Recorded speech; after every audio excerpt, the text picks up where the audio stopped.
ਜੱਜ ਦਾ ਵਿਚਾਰ। ਸਤਿ ਸ਼੍ਰੀ ਅਕਾਲ ਜੀ, ਤੁਸੀਂ ਪ੍ਰਾਈਮ ਮਿਨਿਸਟਰ ਟੈਲੀਵਿਜ਼ਨ ਦੇਖ ਰਹੇ ਹੋ। ਦੋਸਤੋ, ਮੈਂ ਹਾਂ ਸਵਰਨ ਸਿੰਘ ਟਹਿਣਾ ਤੇ ਹਰ ਰੋਜ਼ ਦੀ ਤਰ੍ਹਾਂ ਹੀ ਪ੍ਰੋਗਰਾਮ ਚੱਜ ਦਾ ਵਿਚਾਰ ਲੈ ਕੇ ਹਾਜ਼ਰ ਹਾਂ। ਹਰ ਰੋਜ਼ ਦੀ ਤਰ੍ਹਾਂ ਹੀ ਹਰਮਨ ਸਿੰਘ ਜੀ ਤਾਂ ਨਾਲ ਨੇ, ਪਰ ਉਹਨਾਂ ਨੂੰ ਜੀ ਆਇਆਂ ਨੂੰ ਤੇ ਉਹਨਾਂ ਨੂੰ ਸਤਿ ਸ਼੍ਰੀ ਅਕਾਲ ਕਹਿਣ ਤੋਂ ਪਹਿਲਾਂ ਮੇਰੇ ਵੱਲੋਂ ਤੁਹਾਨੂੰ ਸਾਰਿਆਂ ਨੂੰ ਹੀ ਨਵੇਂ ਸਾਲ ਦੀਆਂ ਬਹੁਤ ਬਹੁਤ ਮੁਬਾਰਕਾਂ। ਸਾਡੇ ਵੱਲੋਂ ਮੁਬਾਰਕਾਂ, ਸਾਰੀ ਟੀਮ ਦੇ ਵੱਲੋਂ ਮੁਬਾਰਕਾਂ।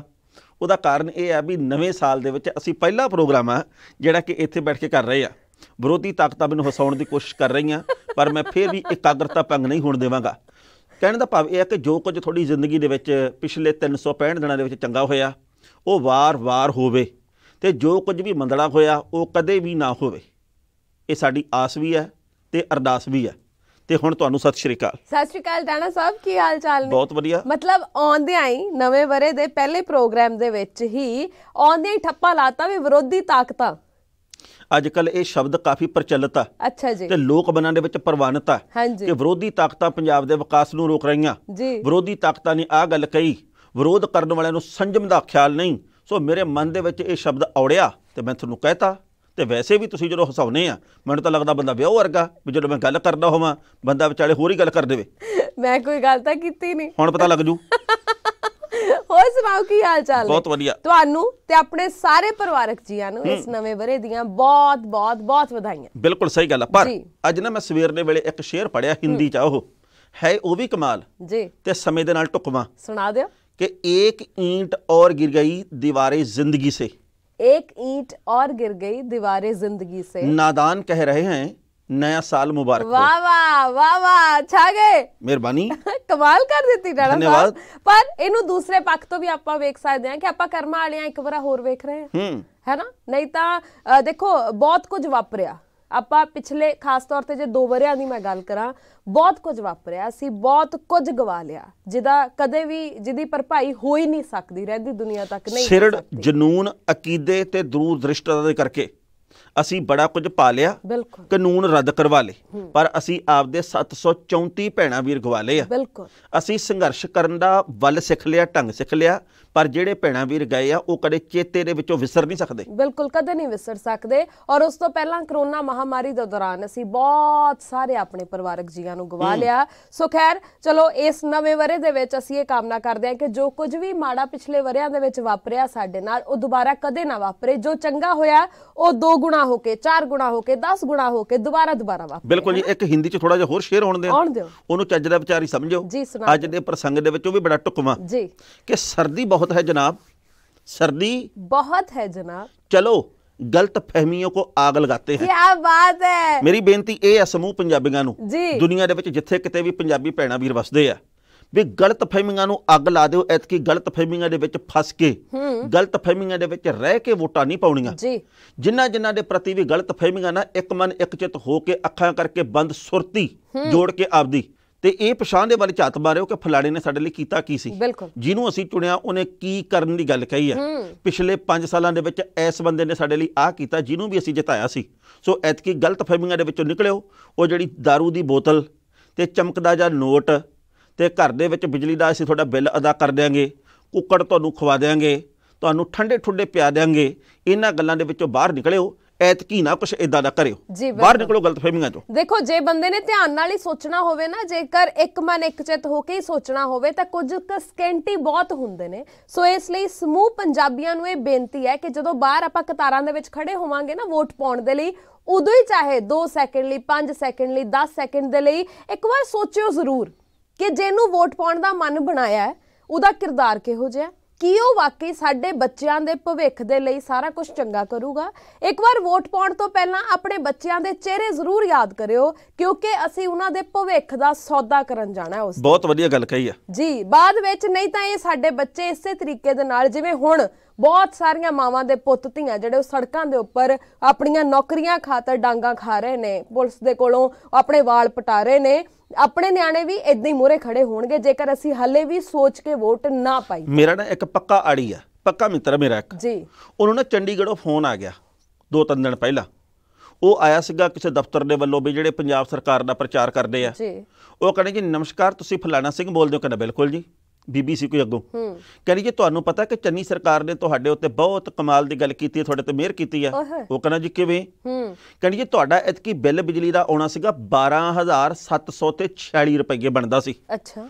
ਤੁਹਾਨੂੰ ਇਤਕੀ 11,500 ਹੀ ਜਮ੍ਹਾਂ ਕਰਾਉਣਾ ਪਿਆ। 11,560 ਕੇ ਕਿੰਨੇ ਰੁਪਏ ਜਮ੍ਹਾਂ ਕਰਵਾਉਣੇ ਪਏ ਆ। ਤੁਹਾਨੂੰ 800-900 ਰੁਪਏ ਦੀ ਬਚਤ ਹੋਈ ਆ ਤੇ ਤੁਸੀਂ ਕੀ ਕਹਿਣਾ ਚਾਹੋਗੇ? ਉਹ ਕਹਿੰਦਾ ਮੈਂ ਕੁਛ ਨਹੀਂ ਕਹਿਣਾ ਚਾਹੂੰਗਾ। ਠੀਕ ਆ, ਬਹੁਤ ਰਗੜਿਆ ਸਾਨੂੰ ਸਾਰਿਆਂ ਨੇ ਜੀ। ਨਾਲੇ ਮੈਂ ਹੁਣ ਹੀ ਗੱਲ ਕਿਉਂ ਕਰਾਂ ਚੰਨੀ ਸਰਕਾਰ ਦੀ? ਕੈਪਟਨ ਸਾਹਿਬ ਤੋਂ ਸ਼ੁਰੂ ਕਰੋ ਮੇਰੇ ਨਾਲ ਮਾੜੀ ਜੀ ਗੱਲ। ਉਹ ਕਹਿੰਦੇ ਨਹੀਂ ਤੁਸੀਂ ਸੰਤੁਸ਼ਟ ਹੋ? ਕਹਿੰਦਾ ਬਿਲਕੁਲ ਵੀ ਨਹੀਂ। ਉਹ ਕਹਿੰਦਾ ਮੈਂ ਸੰਤੁਸ਼ਟ 800-900 ਰੁਪਏ ਥੋੜੀ ਹੋਊਗਾ। ਸੰਤੁਸ਼ਟ ਮੈਂ ਤਾਂ ਹੋਊਗਾ ਜੇਕਰ ਪਹਿਲੇ ਦਿਨ ਤੋਂ ਮੇਰੇ ਲਈ ਤੇ ਮੇਰੇ ਭੈਣ ਭਰਾਵਾਂ ਲਈ ਕੰਮ ਕੀਤਾ ਹੋਵੇ। ਬਿਲਕੁਲ। ਤੁਸੀਂ ਹੁਣ ਮੈਨੂੰ ਕਹਿ ਦਿਓ ਵੀ ਭਾਈ 700-800 ਰੁਪਇਆ ਤੇਰੇ ਵੱਲ ਆ ਗਿਆ ਤੇ ਖੁਸ਼ ਹੋ ਤੇ ਮੈਂ ਕਹਿੰਦਾ ਬਾਗੀਆਂ ਪਾਉਣਾ, ਐ ਥੋੜੀ ਆ। ਮੈਂ ਨਹੀਂ ਹੁੰਦਾ, ਇੰਨਾ ਸਸਤਾ ਨਹੀਂਗਾ। ਬਿਲਕੁਲ। ਐਂ ਕਿਉਂ ਵੀ ਮੈਂ 2000 ਵਾਲਾ ਨਹੀਂਗਾ। 2000 ਰੁਪਏ ਦੇ ਵਿੱਚ ਗਧਾ ਨਹੀਂ ਮਿਲਦਾ ਅੱਜ ਕੱਲ। ਨਹੀਂ ਮਿਲਦਾ। ਕੋਈ ਬੰਦਾ ਜਿਹੜਾ ਇਹ ਗੱਲ ਕਹਿਣਾ ਹੋਵੇ ਨਾ ਕਿ ਭਾਈ 2000 ਰੁਪਇਆ ਲੈ ਲੈ, ਤੈਨੂੰ ਕਿੰਨਾ ਮੁੱਲ ਦਿੱਤਾ, ਉਹਨੂੰ ਕਹੋ ਜੀ 2000 ਰੁਪਏ ਦੇ ਵਿੱਚ ਗਧਾ ਲੈ ਕੇ ਆ, 5000 ਚ ਗਧਾ ਲੈ ਕੇ ਆ।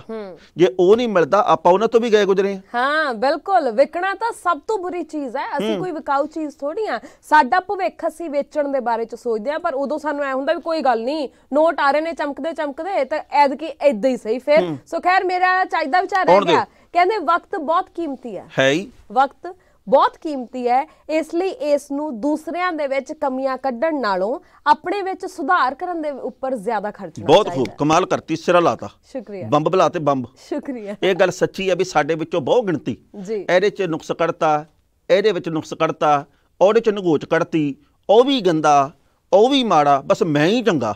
ਤੇ ਕੋਈ ਆਪ ਜੀ ਨੂੰ ਕਹਿੰਦਾ ਚੰਗਾ? ਆਪਦੀ ਆਪ ਨੂੰ ਹੀ ਕਹੀ ਜਾਣਾ ਕਿ ਮੈਂ ਚੰਗਾ ਤੇ ਬਾਕੀ ਸਾਰੇ ਮਾੜੇ। ਗੱਲ ਤਾਂ ਬਣਦੀ ਜੇਕਰ ਸਾਰੇ ਕਹਿਣ ਵੀ ਇਹ ਬਹੁਤ ਚੰਗਾ। ਤੁਸੀਂ ਆਪਦੇ ਆਪ ਨੂੰ ਕਹਿੰਦੇ ਨਹੀਂ ਮੈਂ ਨਹੀਂ ਹੁੰਦਾ ਚੰਗਾ ਜੀ, ਮੈਂ ਤਾਂ ਠੀਕ ਠਾਕ ਹੀ ਆ। ਉਹ ਕਹਿਣ ਨਾ ਤੂੰ ਹੀਰਾ ਤੇ ਨਾ ਜੀ ਨਾ ਮੈਂ ਤਾਂ ਪਿੱਤਲ ਹੀ ਆ। ਗੱਲ ਫੇਰ ਬਣਦੀ ਆ। ਬਿਲਕੁਲ ਸਹੀ। ਜੱਜ ਦਾ ਵਿਚਾਰ।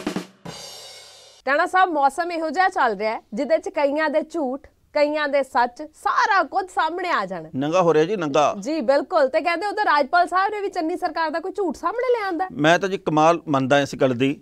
ਚੰਨੀ ਸਾਹਿਬ ਇਹ ਗੱਲ ਕਹਿੰਦੇ ਆ ਕਿ ਅਸੀਂ 36000 ਮੁਲਾਜ਼ਮਾਂ ਨੂੰ ਪੱਕੇ ਕਰਨ ਵਾਲੀ ਫਾਈਲ ਜੀ ਰਾਜਪਾਲ ਸਾਹਿਬ ਵੱਲ ਭੇਜੀ। ਰਾਜਪਾਲ ਸਾਹਿਬ ਨੇ ਉਹਦੇ ਉੱਤੇ ਘੁੱਗੀ ਨਹੀਂ ਮਾਰੀ, ਉਹਦੇ ਉੱਤੇ ਨਾ ਦਸਤਖਤ ਨਹੀਂ ਕੀਤੇ, ਜਿਹਦੇ ਕਰਕੇ ਇਹ ਕੱਚੇ ਹਾਲੇ ਤੱਕ ਪੱਕੇ ਨਹੀਂ ਹੋ ਸਕੇ। ਅੱਛਾ। ਉਹ ਕਹਿੰਦੇ ਵੀ ਅਸੀਂ ਫੇਰ ਮਿਲਾਂਗੇ, ਸ਼ਾਇਦ ਅੱਜ ਕੱਲ੍ਹ ਦੇ ਵਿੱਚ ਮਿਲ ਵੀ ਲੈਣ। ਜੇ ਕਿਤੇ ਫੇਰ ਵੀ ਨਾ ਘੁੱਗੀ ਮਾਰੀ ਫਿਰ ਅਸੀਂ ਧਰਨਾ ਦੇਵਾਂਗੇ ਇਹਨਾਂ ਦੇ ਖਿਲਾਫ। ਮੈਂ ਕਿਹਾ ਜੀ ਆਹ ਕੰਮ ਚੰਗਾ, ਤੁਹਾਡੇ ਖਿਲਾਫ ਕੱਚੇ ਪੱਕਾ ਹੋਣ ਨੂੰ ਧਰਨਾ ਦੇਣ ਤੇ ਤੁਸੀਂ ਰਾਜਪਾਲ ਸਾਹਿਬ ਦੇ ਖਿਲਾਫ ਦੇ ਦਿਓ ਧਰਨਾ, ਤੇ ਧਰਨੇ ਕਰਦੇ ਤੇ ਉਦੋਂ ਨੂੰ ਲੱਗ ਜੂਗਾ ਚੋਣ ਜ਼ਾਬਤਾ। ਤੇ ਬਾਅਦ ਦੇ ਵਿੱਚ ਗੱਲ ਆਈ ਗਈ। ਤੇ ਚੰਨੀ ਸਾਹਿਬ ਇੱਕ ਤੁਹਾਨੂੰ ਬੇਨਤੀ ਹੋਰ ਆ ਵੀ ਜੇਕਰ ਹਾਲੇ ਫਾਈਲ ਅਟਕੀ ਪਈ ਆ, ਹਾਲੇ ਘੁੱਗੀ ਵੱਜੀ ਨਹੀਂ, ਹਾਲੇ ਤੱਕ ਪੱਕੇ ਹੋਏ ਨਹੀਂ, ਤੇ ਆਪਾਂ ਸਾਰੇ ਥਾਵਾਂ ਦੇ ਉੱਤੇ, ਚੌਂਕਾਂ ਦੇ ਵਿੱਚ, ਕੰਧਾਂ ਦੇ ਉੱਤੇ, ਖੰਭਿਆਂ ਦੇ ਉੱਤੇ ਕਿਹੜੀ ਗੱਲੋਂ ਬੋਰਡ ਟੰਗਵਾਤੇ ਆ ਕਿ 36000 ਮੁਲਾਜ਼ਮ ਕੀਤੇ ਪੱਕੇ। ਘਰ ਘਰ ਦੇ ਵਿੱਚ ਚੱਲੀ ਗੱਲ ਤੁਹਾਡਾ ਮੁੱਖ ਮੰਤਰੀ ਕਰਦਾ ਮਸਲੇ ਹੱਲ। ਤੁਸੀਂ ਇਹਨਾਂ ਬੋਰਡਾਂ ਤੇ ਲਿਖੋ ਕਿ ਜੀ ਰਾਜਪਾਲ ਦੇ ਕੋਲੇ ਫਾਈਲ ਅਟਕੀ, ਸਾਡੇ ਨਾਲ ਹੋਇਆ ਧੱਕਾ, ਅਸੀਂ ਦੇਵਾਂਗੇ ਧਰਨਾ ਤੇ ਮੁਲਾਜ਼ਮ ਰਹਿ ਗਏ ਕੱਚੇ। ਆਹ ਲਿਖੋ 4 ਲਾਈਨਾਂ। ਉੱਥੇ ਤੁਸੀਂ ਕਹਿੰਦੇ ਕਰ ਦਿੱਤੇ ਪੱਕੇ ਤੇ ਹੁਣ ਕਹਿੰਦੇ ਨਹੀਂ ਹੋ ਰਹੇ ਪੱਕੇ। ਮੈਨੂੰ ਇਹ ਨਹੀਂ ਸਮਝ ਆਉਂਦੀ ਟਾਣਾ ਸਾਹਿਬ। ਸਭ ਤੋਂ ਵੱਡੀ ਚੀਜ਼ ਤਾਂ ਇਹ ਆ ਕਿ ਅਖਬਾਰਾਂ ਦੇ ਵਿੱਚ ਵੀ ਇਹੀ ਸਾਰੀਆਂ ਜਿਹੜੀਆਂ ਇਸ਼ਤਿਹਾਰ, ਜਿਹੜੇ ਵੱਡੇ ਵੱਡੇ ਪੂਰੇ ਸਫੇ ਦੇ ਇਸ਼ਤਿਹਾਰ ਇਹ ਲੱਗਦੇ ਪਏ ਨੇ। ਤੁਸੀਂ ਜਿਹੜੀ ਮਰਜ਼ੀ ਸੜਕ ਦੇ ਉੱਪਰ ਚਲੇ ਜਾਓ, ਜਿਹੜੇ ਮਰਜ਼ੀ ਚੌਂਕ 'ਚ ਖੜ ਜਾਓ, ਉੱਥੇ ਵੀ ਇਦਾਂ ਦੇ ਬੋਰਡ ਲੱਗੇ ਹੋਏ ਨੇ। ਗੱਲ ਇਹ ਹੈ ਕਿ ਕੀ ਇਹ ਬੋਰਡ, ਇਹ ਪੈਸਾ ਜਿਹੜਾ ਇਸ਼ਤਿਹਾਰਾਂ ਦੇ ਉੱਪਰ ਖਰਚ ਹੋ ਰਿਹਾ ਹੈ, ਇਹ ਕੀ ਗੱਲ ਮਤਲਬ ਕਿਸੇ ਦੀ ਜੇਬ 'ਚੋਂ ਖਰਚ ਹੋ ਰਿਹਾ ਹੈ ਜਾਂ ਸਾਡਾ ਤੁਹਾਡਾ ਟੈਕਸ ਦਾ ਪੈਸਾ ਇਹ? ਬਿਲਕੁਲ ਸਹੀ ਗੱਲ। ਜਦ ਅਸੀਂ ਆਪਣਾ ਟੈਕਸ ਦੇ ਰਹੇ ਹਾਂ ਤਾਂ ਅਸੀਂ ਤੁਹਾਡੀ ਮਸ਼ਹੂਰੀ ਲਈ ਟੈਕਸ ਦੇ ਰਹੇ ਹਾਂ। ਅਸੀਂ ਕਿਉਂ ਟੈਕਸ ਦੇ ਰਹੇ ਹਾਂ? ਵਿਕਾਸ ਹੋਵੇ। ਅਸੀਂ ਕਿਉਂ ਟੈਕਸ ਦੇ ਰਹੇ ਹਾਂ? ਸਾਨੂੰ ਸਹੂਲਤਾਂ ਮਿਲਣ। ਅਸੀਂ ਕਿਉਂ ਟੈਕਸ ਦੇ ਰਹੇ ਹਾਂ? ਕਿ ਅਸੀਂ ਆਪਣਾ ਭਵਿੱਖ ਚੰਗਾ ਚਾਹੁੰਦੇ ਹਾਂ। ਸਿਰਫ ਇਹੀ ਕਾਰਨ ਹੈ। ਪਰ ਉਸ ਪੈਸੇ ਨੂੰ ਇਸ ਤਰੀਕੇ ਦੇ ਨਾਲ ਸਰਕਾਰ ਆਪਣੀ ਸਿਰਫ ਵਾਹਵਾਹੀ ਖੱਟਣ ਦੇ ਲਈ, ਆਪਣੀ ਮਸ਼ਹੂਰੀ ਦੇ ਉੱਪਰ ਖਰਚ ਕਰੇ, ਕੀ ਇਹ ਵਾਜਬ ਹੈ? ਬਿਲਕੁਲ ਤੁਹਾਡੀ ਗੱਲ ਸਹੀ ਆ, ਇਹ ਨੁਕਤਾ ਬਿਲਕੁਲ ਸਹੀ ਚੁੱਕਿਆ। ਪਰ ਇਧਰੋਂ ਰਾਜਪਾਲ ਜਿਹੜੇ ਪੰਜਾਬ ਦੇ ਬਨਵਾਰੀ ਲਾਲ ਪੁਰੋਹਿਤ, ਉਹਨਾਂ ਨੇ ਇਹ ਗੱਲ ਕਹਿਤੀ ਆ। ਉਹ ਕਹਿੰਦੇ ਜੀ ਅਸਲ ਦੇ ਵਿੱਚ ਇਹ ਫਾਈਲ ਦੇ ਵਿੱਚ ਕੁਝ ਕੁ ਇਤਰਾਜ਼ ਆ, ਕੁਝ ਕੁ ਸਵਾਲ ਆ। 6 ਪ੍ਰਸ਼ਨਾਂ ਦੇ ਨਾਲ ਇਹ ਫਾਈਲ ਹੈ ਜਿਹੜੀ ਉਹ ਅਸੀਂ ਵਾਪਸ ਭੇਜ ਦਿੱਤੀ ਆ। ਤੇ 31 ਦਸੰਬਰ ਨੂੰ ਮੁੱਖ ਮੰਤਰੀ ਦਫ਼ਤਰ ਦੇ ਵੱਲੋਂ ਇਹ ਆਪਣੇ ਕੋਲ ਲੈ ਲਈ ਗਈ ਆ, ਯਾਨੀ ਕਿ ਰਿਸੀਵ ਕਰ ਲਈ ਉਹਨਾਂ ਨੇ। ਉਹ ਕਹਿੰਦੇ ਵੀ ਜਿਹੜੇ ਇਹ 6 ਨੁਕਤੇ ਆ, 6 ਸਵਾਲ ਆ, 6 ਪ੍ਰਸ਼ਨ ਆ, ਇਹਨਾਂ ਦੇ ਢੁਕਵੇਂ ਉੱਤਰ ਦੇ ਕੇ ਸਾਡੇ ਤੱਕ ਫਾਈਲ ਭੇਜੀ ਜਾਵੇ। ਉਸ ਤੋਂ ਬਾਅਦ ਫਿਰ ਇਹਦੀ ਪੜਤਾਲ ਕਰ ਲਾਂਗੇ ਤੇ ਫਿਰ ਜੋ ਵੀ ਕਾਰਵਾਈ ਹੁੰਦੀ ਉਹ ਕਰਾਂਗੇ। ਉਹ ਕਹਿੰਦੇ ਸਾਨੂੰ ਤਾਂ ਇਹਨਾਂ ਨੇ ਫਾਈਲ ਪੜ੍ਹ ਕੇ ਬਾਅਦ ਦੇ ਵਿੱਚ ਇਤਰਾਜ਼ਾਂ ਦੇ ਉੱਤਰ ਹੀ ਨਹੀਂ ਦਿੱਤੇ ਜੀ।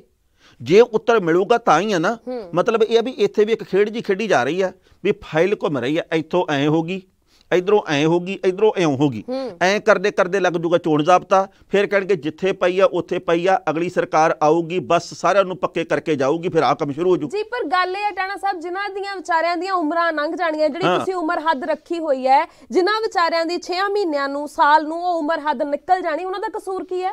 ਕੀ ਜਦੋਂ ਉਹਨਾਂ ਨੇ ਡਿਗਰੀ ਲਈ ਸੀ ਤੇ ਉਦੋਂ ਉਹਨਾਂ ਨੂੰ ਇਹ ਸਾਰਾ ਕੁਝ ਪਤਾ ਸੀ ਵੀ ਇਦਾਂ ਵੀ ਡਾਂਗਾਂ ਵੀ ਖਾਣੀਆਂ ਪੈਣਗੀਆਂ, ਇਦਾਂ ਸਾਨੂੰ ਆਪਣੇ ਵਾਲ ਵੀ ਪਟਾਉਣੇ ਪੈਣਗੇ, ਇਦਾਂ ਸਾਨੂੰ ਧਰਨੇ ਵੀ ਲਾਉਣੇ ਪੈਣਗੇ? ਉਹਨਾਂ ਦਾ ਕਸੂਰ ਕੀ ਹੈ? ਸਰਕਾਰ ਇਧਰੋਂ ਫਾਈਲ ਉਧਰ, ਉਧਰੋਂ ਫਾਈਲ ਉਧਰ, ਚਲੋ ਤੁਸੀਂ ਕਰੀ ਜਾਓ, ਖੇਡੀ ਜਾਓ, ਪਰ ਜਿਨ੍ਹਾਂ ਦੀ ਉਮਰ ਹੱਦ ਲੰਘ ਜਾਣੀ ਉਹਨਾਂ ਦਾ ਕਸੂਰ ਕੀ ਹੈ? ਬਿਲਕੁਲ ਸਹੀ ਗੱਲ ਆ। ਜਿਹੜੀ ਵੀ ਪਾਰਟੀ ਦੀ ਸਰਕਾਰ ਆਊਗੀ, ਜਿਹੜੀ ਦੀ ਵੀ ਆਊਗੀ, ਉਹਨੇ ਕਿਹੜਾ ਪੈਂਦੀ ਸੱਟੇ ਕੰਮ ਕਰ ਦੇਣੇ ਆ? 4.5 ਸਾਲ ਬਾਅਦ ਉਹਨੇ ਜਾਗਣਾ, ਪੌਣੇ 5 ਸਾਲਾਂ ਬਾਅਦ ਉਹਨੇ ਫਾਈਲ ਤੋਂ ਮਿੱਟੀ ਮੁੱਟੀ ਝਾੜਨੀ ਆ ਵੀ ਅੱਛਾ ਆ ਵੀ ਆ, ਲੈ ਆ ਤਾਂ ਓਵਰਏਜ ਹੋ ਗਏ, ਇਹਨਾਂ ਦੀ ਤਾਂ ਉਮਰ ਨਿਕਲ ਗਈ, ਹੁਣ ਨਹੀਂ ਕੁਝ ਹੋ ਸਕਦਾ। ਕਿਸੇ ਨੇ ਮਾਫੀ ਥੋੜੀ ਮੰਗਣੀ ਆ ਵੀ ਅਸੀਂ ਤੁਹਾਡੇ ਗੁਨਾਹਗਾਰ ਆ, ਸਾਡੀਆਂ ਗਲਤੀਆਂ ਕਰਕੇ ਤੁਸੀਂ ਅੱਜ ਤੱਕ ਪੱਕੇ ਨਹੀਂ ਹੋਏਗੇ। ਨਾਲੇ ਹੁਣ ਤਾਂ ਚੰਨੀ ਸਾਹਿਬ ਨੂੰ ਜੇਕਰ ਕੋਈ ਇਹ ਗੱਲ ਕਹਿੰਦਾ ਨਾ ਵੀ ਭਾਈ ਤੁਸੀਂ ਕੱਚਿਆਂ ਨੂੰ ਪੱਕੇ ਨਹੀਂ ਕੀਤਾ, ਉਹ ਕਹਿੰਦੇ ਕਿਆ ਗੱਲ ਕਰਦੇ ਹੋ ਯਾਰ, ਮੈਂ ਤਾਂ ਆਪ ਕੱਚਾ, ਮੈਨੂੰ ਤਾਂ ਆਪ 3-4 ਮਹੀਨੇ ਲਈ ਬਣਾਇਆ, ਹਾਲੇ ਪੱਕਾ ਹੋਣਾ ਯਾਰ ਮੈਂ। ਜੱਜ ਦਾ ਵਿਚਾਰ। ਹਰਮਨ ਜੀ, ਸ਼੍ਰੀ ਹਰਗੋਬਿੰਦਪੁਰ ਸਾਹਿਬ ਜਿਹੜਾ ਹਲਕਾ ਵਿਧਾਨ ਸਭਾ ਦਾ ਜੀ, ਤੇ ਉਹਦਾ ਵਿਕਾਸ ਰੁਕ ਗਿਆ, ਅਚਾਨਕ ਵਿਕਾਸ ਰੁਕ ਗਿਆ। ਉਹਦੇ ਵਿਕਾਸ ਦੇ ਵਿੱਚ ਬਹੁਤ ਵੱਡਾ ਅੜਿੱਕਾ ਆਇਆ, ਮੈਨੂੰ ਵੀ ਅੱਜ ਸਵੇਰੇ ਸਵੇਰੇ ਪਤਾ ਲੱਗਾ ਜੀ। ਪਰ ਮੈਂ ਤਾਂ ਟਾਣਾ ਸਾਹਿਬ ਇਹ ਸੁਣਿਆ ਵੀ ਆ ਜਿਹੜਾ ਸਮਾਂ ਚੱਲਦਾ ਪਿਆ, ਕਿਉਂਕਿ ਵੋਟਾਂ ਸਿਰ ਦੇ ਉੱਪਰ ਨੇ, ਇਹਦੇ 'ਚ ਤਾਂ ਵਿਕਾਸ ਵਾਲੀ ਨੇਰੀ ਹੀ ਲਿਆ ਦਿੰਦੇ ਨੇ ਸਾਰੇ ਵੀ। ਨੇਰੀ ਆਉਂਦੀ ਆ ਉਹਨਾਂ 'ਚ ਦਿਆਲਪੁਰੀ ਆਉਂਦਾ। ਅੱਛਾ, ਨੇਰੀਆਂ ਲਿਆ ਦੇ ਬਿੱਲੋ ਨੇਰੀਆਂ, ਹਾਂ ਇਹ ਗਾਣਾ ਹੁੰਦਾ ਉਹਨਾਂ ਦੇ ਵਿੱਚ। ਪਰ ਉਹ ਫਿਰ ਕਿਤੇ ਨਾ ਕਿਤੇ ਨੇਰੀ 'ਚ ਵੀ ਸਮੱਸਿਆ ਆ ਜਾਂਦੀ ਆ। ਕਿਸੇ ਇੱਕ ਅੱਧੇ ਹਲਕੇ ਨੂੰ ਛੱਡ ਜਾਂਦੀ ਆ ਨੇਰੀ। ਹਾਂਜੀ ਏਦਾਂ ਹੁੰਦਾ। ਪਾਸਿਓਂ ਦੀ ਹੋ ਜਾਂਦੀ। ਹੁਣ ਜਦੋਂ ਬਲਵਿੰਦਰ ਸਿੰਘ ਲਾਡੀ ਜੀ ਆ ਜਿਹੜੇ, ਉਹ ਵਿਧਾਇਕ ਸਾਹਿਬ ਬੀਜੇਪੀ ਦੇ ਵਿੱਚ ਸ਼ਾਮਲ ਹੋਏ ਸੀ ਲਗਭਗ 6 ਦਿਨ ਪਹਿਲਾਂ, ਨਾਲ ਫਤਿਹਜੰਗ ਸਿੰਘ ਬਾਜਵਾ ਵੀ ਸੀ। ਉਹ ਦਿੱਲੀ ਦੇ ਵਿੱਚ ਜਾ ਕੇ ਸ਼ਾਮਲ ਹੋਏ ਤੇ ਉਹ ਕਹਿੰਦੇ ਜੀ ਬੀਜੇਪੀ ਦੇ ਵਿੱਚ ਮੈਂ ਤਾਂ ਕਰਕੇ ਆਇਆ ਤਾਂ ਜੋ ਮੇਰੇ ਹਲਕੇ ਦਾ ਵਿਕਾਸ ਹੋਵੇ। ਚਲੋ ਇਹ ਵੀ ਮੰਨ ਲਿਆ ਵੀ ਹੋ ਸਕਦਾ ਵੀ ਕਿਸੇ ਨੇ ਕਿਹਾ ਹੋਵੇ ਵੀ ਭਾਈ ਹਲਕੇ ਦਾ ਵਿਕਾਸ ਤਾਂ ਹੀ ਹੁੰਦਾ, ਤੁਸੀਂ ਪਰਲੇ ਪਾਸੇ ਚਲੇ ਜਾਓ। ਤੜਕੇ ਦਿਨ ਚੜ੍ਹਦੇ ਸਾਰ ਉਹ ਵਾਪਸ ਆ ਗਏ। ਅੱਜ 6 ਦਿਨਾਂ ਬਾਅਦ ਉਹ ਮੁੜ ਕੇ ਕਾਂਗਰਸ 'ਚ ਆ ਗਏ ਤੇ ਵਿਕਾਸ ਤਾਂ ਰੁਕ ਹੀ ਗਿਆ ਨਾ। ਫਿਰ ਪੂਰੇ 6 ਦਿਨਾਂ ਦੇ ਵਿੱਚ ਜਿਹੜਾ ਵਿਕਾਸ ਹੋਇਆ ਉਹ ਤਾਂ ਉੱਥੇ ਹੀ ਰੁਕ ਗਿਆ। ਬਿਲਕੁਲ। ਹਾਲੇ ਤਾਂ ਟਾਣਾ ਸਾਹਿਬ ਮੈਨੂੰ ਲੱਗਦਾ ਵੀ ਸੜਕਾਂ ਦੇ ਉੱਪਰ ਬੱਜਰੀ ਵੀ ਨਹੀਂ ਪਈ ਹੋਊਗੀ, ਲੋਕਾਂ ਨੂੰ ਸਹੂਲਤਾਂ ਦੇ ਬਾਰੇ ਤਾਂ ਪਤਾ ਵੀ ਨਹੀਂ ਲੱਗਿਆ ਹੋਣਾ ਤੇ 6 ਦਿਨਾਂ 'ਚ। ਹਾਂਜੀ ਇਦਾਂ ਹੋ ਗਿਆ। ਉਹ ਕਹਿੰਦੇ ਨਹੀਂ ਵੀ ਮੈਨੂੰ ਮੁੱਖ ਮੰਤਰੀ ਸਾਹਿਬ ਨੇ ਬੁਲਾਇਆ ਤੇ ਬਹੁਤ ਸਾਰੀਆਂ ਗੱਲਾਂ ਹੋਈਆਂ। ਉਹ ਕਹਿੰਦੇ ਵੀ ਖਿੱਚ ਕੇ ਕੰਮ ਕਰੋ ਤੇ ਸਾਰੀ ਪਾਰਟੀ ਨੂੰ ਆਪਾਂ ਮਜ਼ਬੂਤ ਕਰਨਾ ਤੇ ਸਾਡੀ ਪਾਰਟੀ ਜਿੱਤੂਗੀ ਤੇ ਇਹ ਬਹੁਤ ਚੰਗਾ ਹੋਊਗਾ ਤੇ ਪੰਜਾਬ ਦੇ ਲੋਕਾਂ ਦੇ ਲਈ ਬਹੁਤ ਸਾਰੇ ਕੰਮ ਕੀਤੇ ਆ ਤੇ ਚਮਤਕਾਰ ਕਰਕੇ ਦਿਖਾਵਾਂਗੇ। ਅੱਛਾ, ਜਿਹੜੇ 6 ਦਿਨ ਪਹਿਲਾਂ ਤੋਂ ਚਮਤਕਾਰ ਹੋ ਰਹੇ ਸੀ ਉਸ ਤੋਂ ਪਿੱਛੇ ਜੇ ਚੱਲੀਏ, ਉਹ ਚਮਤਕਾਰ ਨਹੀਂ ਸੀ ਹੋਏ, ਇਹਦੇ ਕਰਕੇ ਪਾਰਟੀ ਬਦਲੀ। ਅੱਛਾ, ਚਮਤਕਾਰ 'ਚ ਸਮੱਸਿਆ ਆਈ, ਆਪਾਂ ਵਾਪਸ ਆ ਗਏ। ਅੱਛਾ, ਕੁਛ ਕੁ ਇਦਾਂ ਦੀ ਗੱਲ ਹੋਈ ਆ ਜਿਹਦੇ ਕਰਕੇ ਅੱਜ ਸਵੇਰੇ ਪਤਾ ਲੱਗਾ, ਪਰ ਇਹ ਨਵੀਂ ਗੱਲ ਨਹੀਂ। ਬਹੁਤ ਵਾਰ ਇਸ ਤੋਂ ਪਹਿਲਾਂ ਵੀ ਐਂ ਹੁੰਦਾ ਜੀ, ਬੜੀ ਵਾਰ ਹਾਲੇ ਹੋਰ ਪਤਾ ਨਹੀਂ ਕਦੋਂ ਤੱਕ ਹੋਣਾ। ਪਰ ਬੇਨਤੀ ਇਹ ਆ ਕਿ ਤੁਸੀਂ ਭਾਈ ਕਿਸੇ ਵੀ ਪਾਰਟੀ ਦੇ ਵਿੱਚ ਜਾਓ, ਕਿਸੇ ਵੀ ਪਾਰਟੀ ਦੇ ਵਿੱਚ ਰਹੋ ਨਾ ਰਹੋ, ਆਪਣੇ ਹਲਕੇ ਦੇ ਲਈ ਸਾਰੇ ਹੀ ਵਿਧਾਇਕਾਂ ਨੂੰ ਅਸੀਂ ਬੇਨਤੀ ਕਰਦੇ ਹੱਥ ਜੋੜ ਕੇ ਵੀ ਜਵਾਬਦੇਹ ਰਹੋ। ਬਿਲਕੁਲ, ਕੱਲਾ ਮਸਲਾ ਹੱਲ ਕਰੋ। ਸਵਾਦ ਉਦੋਂ ਆਉਂਦਾ ਵੀ ਜਦੋਂ ਤੁਸੀਂ ਕਹੋ ਨਹੀਂ ਇਹ ਤਾਂ ਮੇਰਾ ਫਰਜ਼ ਬਣਦਾ ਸੀ, ਲੋਕ ਕਹਿੰਦੇ ਨਹੀਂ ਤੁਹਾਡਾ ਧੰਨਵਾਦ ਕਰਨ ਆਏ ਆ, ਅਸੀਂ 2000 ਬੰਦਾ 5000 ਬੰਦਾ 7000 ਬੰਦਾ ਇਕੱਠਾ ਹੋ ਕੇ ਤੁਹਾਡਾ ਸ਼ੁਕਰੀਆ ਅਦਾ ਕਰਨ ਆਏ ਆ ਵੀ ਤੁਸੀਂ 5 ਸਾਲਾਂ ਦੇ ਵਿੱਚ ਐਸੇ ਕੰਮ ਕੀਤੇ ਆ ਜਿਹੜੇ ਕਿ ਕਦੇ ਹੋਏ ਨਹੀਂ ਸੀ। ਤੇ ਦੁੱਖ ਦੀ ਗੱਲ ਇਹ ਆ ਕਿ ਕਦੇ ਇਹੋ ਜਿਹਾ ਕੁਝ ਦੇਖਣ ਨੂੰ ਮਿਲਿਆ ਨਹੀਂ। ਰੈਲੀਆਂ ਦੇ ਉੱਤੇ 100 ਤਰੀਕੇ ਦੇ ਨਾਲ ਇਕੱਠ ਹੁੰਦੇ ਆ, ਉਹ ਆਪ ਮੁਹਾਰੇ ਇਕੱਠ ਨਹੀਂ ਹੁੰਦੇ ਜੀ। ਪਰ ਜਿਸ ਦਿਨ ਬੰਦੇ ਇਕੱਠੇ ਹੋ ਕੇ ਗੱਲ ਕਹਿਣਗੇ ਕਿ ਮੁੱਖ ਮੰਤਰੀ ਸਾਹਿਬ ਸਲਾਮ ਆ ਤੁਹਾਨੂੰ, ਵਿਧਾਇਕ ਸਾਹਿਬ ਸਲਾਮ ਆ ਤੁਹਾਨੂੰ, ਮੰਤਰੀ ਸਾਹਿਬ ਸਲਾਮ ਆ ਤੁਹਾਨੂੰ, ਤੁਹਾਡੇ ਵਰਗੇ ਮੰਤਰੀ ਵਾਰ-ਵਾਰ ਆਉਣੇ ਚਾਹੀਦੇ ਆ। ਪ੍ਰਾਪਤੀ ਉਸ ਦਿਨ ਆ, ਬੋਰਡ ਲਾ ਕੇ ਨਹੀਂ। ਅਸਲ ਦੇ ਵਿੱਚ ਪਤਾ ਨਹੀਂ ਕਿੱਥੇ ਕੁ ਕਮੀ ਰਹਿ ਗਈ। ਮੈਨੂੰ ਤਾਂ ਇਹ ਲੱਗਦਾ ਹੈ ਕਿ ਅਸਲ ਪ੍ਰਾਪਤੀ ਉਹ ਹੁੰਦੀ ਹੈ ਜਦੋਂ ਲੋਕ ਇਹ ਕਹਿਣ ਕਿ ਅਸੀਂ ਤੁਹਾਨੂੰ ਰਿਟਾਇਰ ਨਹੀਂ ਹੋਣ ਦੇਣਾ, ਇਹ ਤੁਹਾਡੀ ਅਖੀਰਲੀ ਚੋਣ ਨਹੀਂ ਹੈ, ਅਸੀਂ ਚਾਹੁੰਦੇ ਤੁਸੀਂ ਵਾਰ-ਵਾਰ ਚੁਣੇ ਜਾਓ, ਅਸੀਂ ਚਾਹੁੰਦੇ ਤੁਸੀਂ ਵਾਰ-ਵਾਰ ਵਿਕਾਸ ਕਰੋ। ਅਸਲ ਦੇ ਵਿੱਚ ਪ੍ਰਾਪਤੀ ਉਹ ਹੁੰਦੀ ਜਦੋਂ ਤੁਹਾਨੂੰ ਬੋਰਡ ਲਾ ਕੇ ਨਾ ਦੱਸਣਾ ਪਏ ਵੀ ਮੈਂ ਆਹ ਕੀਤਾ, ਲੋਕ ਕਹਿਣ ਵੀ ਲੈ ਸਾਡੇ ਵਾਲੇ ਨੇ ਤਾਂ ਆਹ ਕੁਛ ਕੀਤਾ। ਅੱਜ ਕੱਲ ਤੱਕ ਨਵਾਂ ਕੰਮ ਚੱਲਿਆ ਜੀ, ਕਈ ਬੰਦੇ ਰਾਜਨੀਤਿਕ ਉਡਾਰੀ ਭਰ ਚੁੱਕੇ ਤੇ ਕਈਆਂ ਨੇ ਭਰਨੀ ਆ। ਉਹ ਪਤਾ ਕੀ ਲਿਖਦੇ ਆ ਅੱਜ ਕੱਲ ਖਬਰਾਂ ਦੇ ਵਿੱਚ ਲਿਖਵਾਉਂਦੇ ਆ ਕਿ ਇਸ ਕਰੋਨਾ ਮਹਾਮਾਰੀ ਦੇ ਵਿੱਚ ਲੋਕਾਂ ਨੂੰ ਰਾਸ਼ਨ ਵੰਡਿਆ, ਲੋਕਾਂ ਦੇ ਟੀਕੇ ਲਵਾਏ, ਲੋਕਾਂ ਨੂੰ ਕੇਲੇ ਫੜਾਏ, ਲੋਕਾਂ ਦੀ ਮਦਦ ਕੀਤੀ। ਇਸ ਕਰਕੇ ਸਾਨੂੰ ਵੋਟ ਪੈਣੀ ਚਾਹੀਦੀ ਹੈ ਵੀ ਯਾਰ ਦੁਖਿਆਰੇ ਦੀ ਮਦਦ ਕਰਨ ਦੇ ਲਈ ਆਪਾਂ ਕਹਾਂਗੇ ਵੋਟ ਪਾਓ। ਇਹ ਤਾਂ ਸਾਡਾ ਆਪਣਾ ਫਰਜ਼ ਹੋਣਾ ਚਾਹੀਦਾ, ਸਭ ਦਾ ਹੀ ਹੈ। ਇਹਦਾ ਮਤਲਬ ਤਾਂ ਬਹੁਤ ਸਾਰੇ ਲੋਕਾਂ ਨੇ, ਤੁਸੀਂ ਵੀ ਆਪਦੇ ਹੋ ਸਕਦਾ ਗਵਾਂਢੀ ਦੀ ਮਦਦ ਕੀਤੀ ਹੋਵੇ, ਬਾਹਰਲੇ ਭੈਣਾਂ ਵੀਰਾਂ ਨੇ ਇੱਥੇ ਕਿਸੇ ਦੀ ਮਦਦ ਕੀਤੀ ਹੋਊ ਤੇ ਕੀਤੀ ਵੀ ਆ, ਉਹ ਸਾਰੇ ਕਹਿਣ ਸਾਨੂੰ MLA ਬਣਾਓ। ਹੁਣ ਸੇਵਾ ਦਾ ਮੁੱਲ ਤਾਂ ਨਹੀਂ ਵਟਣਾ ਆਪਾਂ, ਬਿਲਕੁਲ ਸੇਵਾ ਤਾਂ ਸਾਨੂੰ ਗੁਰੂ ਸਾਹਿਬਾਨ ਨੇ ਕਹੀ ਹੈ। ਉਹਨਾਂ ਨੇ ਇਉਂ ਥੋੜੀ ਕਿਹਾ ਸੀ ਵੀ ਸੇਵਾ ਕਰੋ ਬਾਅਦ ਦੇ ਵਿੱਚ ਵਿਧਾਇਕ ਬਣ ਜਾਓਗੇ। ਉਹਨਾਂ ਨੇ ਇਹ ਤਾਂ ਨਹੀਂ ਕਿਹਾ ਸੀ ਸੇਵਾ ਕਰਕੇ ਜਿਤਾਓ ਹਾਂ। ਕਿ ਮੈਂ ਸੇਵਾ ਕੀਤੀ ਭਾਈ, ਮੈਂ ਤੇਰੇ ਲਈ ਆ ਕੀਤਾ, ਮੈਂ ਤੇਰੇ ਲਈ ਆ ਕੀਤਾ। ਨਾਲੇ ਜੇਕਰ ਆਪਾਂ ਪੂਰੀ ਦੁਨੀਆ ਦੀ ਗੱਲ ਕਰੀਏ ਟਹਿਣਾ ਸਾਹਿਬ, ਪੂਰੀ ਦੁਨੀਆ ਦੇ ਵਿੱਚ ਇਸ ਕਰੋਨਾ ਮਹਾਮਾਰੀ ਦੇ ਦੌਰਾਨ ਸਾਰੇ ਜਿਹੜੇ ਉੱਥੋਂ ਦੇ ਕਹਿ ਲਓ ਪ੍ਰਧਾਨ ਮੰਤਰੀ ਸੀ ਜਾਂ ਪ੍ਰੈਜ਼ੀਡੈਂਟ ਸੀ, ਰਾਸ਼ਟਰਪਤੀ ਸੀ ਜਾਂ ਜਿੰਨੇ ਵੀ ਲੋਕ ਸੀ, ਉਹਨਾਂ ਸਾਰਿਆਂ ਨੇ ਆਪਣੇ ਲੋਕਾਂ ਦੇ ਲਈ ਬਹੁਤ ਕੁਝ ਕੀਤਾ। ਅਸੀਂ ਤਾਂ ਫਿਰ ਵੀ ਜਾਣਦੇ ਹਾਂ ਕਿ ਭਾਰਤ ਦੇ ਵਿੱਚ ਉਹਨਾਂ ਦੇ ਮੁਕਾਬਲੇ ਕੀ ਕੀ ਕੁਝ ਹੋਇਆ। ਸੋ ਗੱਲ ਇਹ, ਉਹ ਤੁਹਾਡੀ ਡਿਊਟੀ ਸੀ, ਉਹ ਤੁਹਾਡਾ ਕੰਮ ਸੀ, ਤੁਹਾਨੂੰ ਉਹ ਕਰਨਾ ਚਾਹੀਦਾ ਸੀ ਤੇ ਕਰਨਾ ਪੈਣਾ ਵੀ ਸੀ ਲੋਕਾਂ ਦੇ ਲਈ, ਕਿਉਂਕਿ ਲੋਕਾਂ ਨੇ ਤੁਹਾਨੂੰ ਵੋਟਾਂ ਪਾਈਆਂ ਨੇ। ਤੁਸੀਂ ਕਹਿੰਦੇ ਹੋ ਕਿ ਅਸੀਂ ਇਹਨਾਂ ਦੀ ਸੇਵਾ 'ਚ ਹਾਜ਼ਰ, ਤੇ ਜੇ ਸੇਵਾ 'ਚ ਹਾਜ਼ਰ ਹੋ ਤੇ ਫਿਰ ਉਹ ਕਹਿ ਕੇ ਤੇ ਫਿਰ ਕਿਉਂ ਭੰਡਦੇ ਹੋ ਆਪਣੇ ਆਪ ਨੂੰ? ਸਹੀ। ਉਹ ਵੀ ਹਾਜ਼ਰ ਹੈ ਜੱਜ ਦਾ ਵਿਚਾਰ। ਹਰਮਨਜੀਤ, ਦਰਬਾਰ ਸਾਹਿਬ ਦੇ ਵਿੱਚ ਬਿਕਰਮ ਸਿੰਘ ਮਜੀਠੀਆ ਨੇ ਮੱਥਾ ਟੇਕਿਆ ਨਵੇਂ ਸਾਲ ਵਾਲੇ ਦਿਨ। ਹਾਂਜੀ, ਇਹਦੀ ਚਰਚਾ ਹੀ ਬੜੀ ਹੋਈ ਪਈ ਹੈ, ਤਸਵੀਰਾਂ ਹੀ ਬਹੁਤ ਵਾਇਰਲ ਹੋਈਆਂ ਨੇ। ਪੰਜਾਬ ਦੀ ਪੁਲਿਸ ਕਹਿੰਦੀ ਵੀ ਅਸੀਂ ਤਾਂ ਗੰਗਾਨਗਰ ਦੇ ਵਿੱਚ ਵੀ ਛਾਪੇ ਮਾਰ ਲਏ, ਰਾਜਸਥਾਨ ਦੇ ਵੱਖ-ਵੱਖ ਸ਼ਹਿਰਾਂ 'ਚ ਮਾਰ ਲਏ, ਯੂਪੀ 'ਚ ਵੀ ਛਾਪੇ ਮਾਰ ਲਏ, ਪੰਜਾਬ 'ਚ ਵੀ ਵੱਖ-ਵੱਖ ਟਿਕਾਣੇ ਤੇ ਛਾਪੇ ਮਾਰੇ, ਪਰ ਮਜੀਠੀਆ ਹੋਰੀ ਕਿਤੇ ਮਿਲੇ ਨਹੀਂ। ਜੀ ਬਿਲਕੁਲ। ਲੁੱਕ ਆਊਟ ਨੋਟਿਸ ਜਾਰੀ ਕੀਤਾ, ਬਿਕਰਮ ਸਿੰਘ ਮਜੀਠੀਆ ਕਿਤੇ ਮਿਲੇ ਨਹੀਂ। ਜੀ, ਅਸੀਂ ਬੜੀਆਂ ਕੋਸ਼ਿਸ਼ਾਂ ਕਰ ਰਹੇ ਹਾਂ ਪਰ ਮਜੀਠੀਆ ਹੋਰੀ ਕਿਤੇ ਮਿਲੇ ਨਹੀਂ। ਜੀ, ਅਸੀਂ ਪੂਰਾ ਤਾਣ ਲਾਇਆ ਹੋਇਆ ਪਰ ਬਿਕਰਮ ਸਿੰਘ ਮਜੀਠੀਆ ਕਿਤੇ ਮਿਲੇ ਨਹੀਂ। ਜੀ, ਤੇ ਖਬਰ ਕੀ ਆਉਂਦੀ ਆ, ਜਿਹੜੀ ਕਿ ਯੂਥ ਅਕਾਲੀ ਦਲ ਨੇ ਸੋਸ਼ਲ ਮੀਡੀਆ ਤੇ ਪਾਈ ਆ ਕਿ ਬਿਕਰਮ ਸਿੰਘ ਮਜੀਠੀਆ ਦਰਬਾਰ ਸਾਹਿਬ ਦੇ ਵਿੱਚ ਨਵੇਂ ਸਾਲ ਦੇ ਮੌਕੇ ਮੱਥਾ ਟੇਕਦੇ ਹੋਏ। ਜੀ, ਹੁਣ ਪਤਾ ਲੱਗਾ ਜੀ ਜਿਹੜੇ ਰੰਧਾਵਾ ਸਾਹਿਬ ਆ, ਗ੍ਰਹਿ ਵਿਭਾਗ ਉਹਨਾਂ ਦੇ ਕੋਲੇ, ਸੁਖਜਿੰਦਰ ਸਿੰਘ ਰੰਧਾਵਾ ਹੋਰਾਂ ਕੋਲੇ, ਉਹ ਕਹਿੰਦੇ ਵੀ ਦੇਖੋ ਹੋ ਸਕਦਾ ਇਹ ਫੋਟੋ ਪੁਰਾਣੀ ਹੋਵੇ। ਜੀ, ਇਹਦੇ ਬਾਰੇ ਅਸੀਂ ਪੜਤਾਲ ਕਰ ਰਹੇ ਹਾਂ, ਇਹਦੇ ਬਾਰੇ ਪੜਤਾਲ ਕਰਵਾ ਰਹੇ ਹਾਂ। ਪਰ ਵਿਰਸਾ ਸਿੰਘ ਵਲਟੋਹਾ ਹੋਰੀ ਕਹਿੰਦੇ ਵੀ ਉਹ ਹਰ ਸਾਲ ਦਰਬਾਰ ਸਾਹਿਬ ਜਾਂਦੇ ਆ ਜੀ, ਨਵੀਂ ਤਰੀਕ ਦੇ ਮੌਕੇ, ਤੇ ਇਹ ਕੋਈ ਨਵੀਂ ਗੱਲ ਹੈ ਨਹੀਂ ਗੀ। ਮਤਲਬ ਇਹ ਆ ਵੀ ਇਸ ਥਾਂ ਦੇ ਉੱਤੇ ਪਹੁੰਚ ਕੇ ਤੇ ਚੰਨੀ ਸਰਕਾਰ ਇੱਕ ਵਾਰ ਫਿਰ ਕਸੂਤੀ ਘਿਰ ਗਈ ਹੈ ਤੇ 3-4 ਪੱਖਾਂ ਤੋਂ ਘਿਰੀ ਹੈ। ਇੱਕ ਤਾਂ ਇਹ ਆ ਵੀ ਪੁਲਿਸ ਕੀ ਕੰਮ ਕਰਦੀ ਹੈ, ਜੀ, ਦੂਜੀ ਗੱਲ ਇਹ ਆ ਵੀ ਜਿਨ੍ਹਾਂ ਦੇ ਉੱਤੇ ਪਰਚਾ ਦਰਜ ਹੋਵੇ ਉਹ ਐਦਾਂ ਵੀ ਆ, ਤੀਜੀ ਗੱਲ ਇਹ ਆ ਕਿ ਨਵਜੋਤ ਸਿੰਘ ਸਿੱਧੂ ਨੂੰ ਮੌਕਾ ਮਿਲ ਜੇ ਵੀ ਆਪਦੀ ਪਾਰਟੀ ਨੂੰ ਘੇਰਨ। ਕਿ ਦੇਖੋ ਕੱਲਾ ਪਰਚਾ ਦਰਜ ਕਰਨ ਨਾਲ ਕੁਛ ਨਹੀਂ ਹੁੰਦਾ, ਮੈਂ ਗ੍ਰਹਿ ਮੰਤਰੀ ਹੁੰਦਾ ਹੁਣ ਤੱਕ ਟੰਗਨੇੜਾ ਸੀ। ਤੇ ਰੰਧਾਵਾ ਸਾਹਿਬ ਨੇ ਕੋਈ ਗੱਲ ਕਹੀ ਆ, ਉਹ ਕਹਿੰਦੇ ਵੀ ਮੈਂ ਇਹ ਬਾਲਾ ਨਹੀਂ ਕਹਿਣਾ ਚਾਹੀਦਾ, ਪਾਰਟੀ ਦੀ ਗੱਲ ਕਰਨੀ ਚਾਹੀਦੀ ਆ। ਜੀ, ਨਾਲੇ ਜੇਕਰ ਸਿੱਧੂ ਸਾਹਿਬ ਨੂੰ ਇਹ ਲੱਗਦਾ ਕਿ ਭਾਈ ਜੇਕਰ ਉਹ ਗ੍ਰਹਿ ਮੰਤਰੀ ਹੁੰਦੇ ਤਾਂ ਉਹ ਹੁਣ ਤੱਕ ਬਹੁਤ ਵੱਡੀ ਕਾਰਵਾਈ ਕਰ ਦਿੰਦੇ। ਹਾਈ ਕਮਾਨ ਮੈਨੂੰ ਕਵੇ ਕਿ ਗ੍ਰਹਿ ਵਿਭਾਗ ਤੋਂ ਅਸਤੀਫਾ ਦੇ ਦੇ, ਵਿਧਾਇਕੀ ਵੀ ਛੱਡ ਦੇ, ਮੈਂ ਮਿੰਟ ਲਾਉਂਗਾ ਸਿੱਧੂ ਦੇ ਪੈਰਾਂ 'ਚ ਅਸਤੀਫਾ ਰੱਖ ਦੂੰ। ਅੱਛਾ ਜੀ। ਪਰ ਸਿੱਧੂ ਨੂੰ ਕੱਲਾ ਮੈਂ ਨਹੀਂ ਕਰਨਾ ਚਾਹੀਦਾ, ਕਹਿਣਾ ਚਾਹੀਦਾ ਸਾਡੀ ਪਾਰਟੀ ਅਸੀਂ, ਸਾਡੀ ਪਾਰਟੀ ਅਸੀਂ। ਜੀ, ਮੈਂ ਦੀ ਗੱਲ ਨਹੀਂ। ਜੀ, ਜੇ ਤਾਂ ਕੋਈ ਕਾਮਯਾਬੀ ਹਾਸਲ ਕਰ ਗਏ ਤਾਂ ਕਹਿੰਦੇ ਮੈਂ, ਤੇ ਜੇਕਰ ਕਿਸੇ ਹੋਰ ਨੇ ਕਰਤੀ ਤਾਂ ਉਹ ਕੌਣ ਹੈ, ਕੌਣ ਉਹ? ਜੀ, ਐ ਥੋੜੀ ਹੁੰਦਾ। ਬਿਲਕੁਲ। ਉਹ ਕਹਿੰਦੇ ਵੀ ਮੇਰੇ ਕੋਲੇ ਕੋਈ ਅਲਾਦੀਨ ਦਾ ਚਿਰਾਗ ਥੋੜੀ ਆ, ਮੈਂ ਰਗੜਾਂ ਤੇ ਉੱਡ ਕੇ ਤੇ ਮੈਂ ਮਜੀਠੀਏ ਦੇ ਮੂਹਰੇ ਆ ਜਾ ਤੇ ਮੈਂ ਕਹਾਂ ਆਹ ਫੜ ਲਿਆ। ਵੀ ਇਹ ਕੋਈ ਅਸੀਂ ਆਪਦੇ ਤਰੀਕੇ ਨਾਲ ਕੰਮ ਕਰ ਰਹੇ ਹਾਂ। ਸੋ ਬਿਕਰਮ ਮਜੀਠੀਆ ਦੀ ਇਹ ਪੁਰਾਣੀ ਫੋਟੋ ਆ ਕਿ ਨਵੀਂ ਆ, ਕਾਬੂ ਆਊ ਕਿ ਨਹੀਂ ਆਊ, 5 ਤਰੀਕ ਨੂੰ ਜ਼ਮਾਨਤ ਮਿਲੂ ਕਿ ਨਹੀਂ ਮਿਲੂ, ਇਹ ਸਿਰਫ ਤੇ ਸਿਰਫ ਹਾਲੇ ਬੁਝਾਰਤ ਬਣੀ ਵੀ ਹੈ। ਜੀ ਬਿਲਕੁਲ। ਔਰ ਤੁਸੀਂ ਇਹ ਵੇਖੋ ਨਾ, ਹਰ ਪਾਸੇ ਚਰਚਾ ਹੀ ਸਿਰਫ ਤੇ ਸਿਰਫ ਇਸ ਵਿਸ਼ੇ ਦੇ ਉੱਪਰ ਹੋ ਰਹੀ ਹੈ।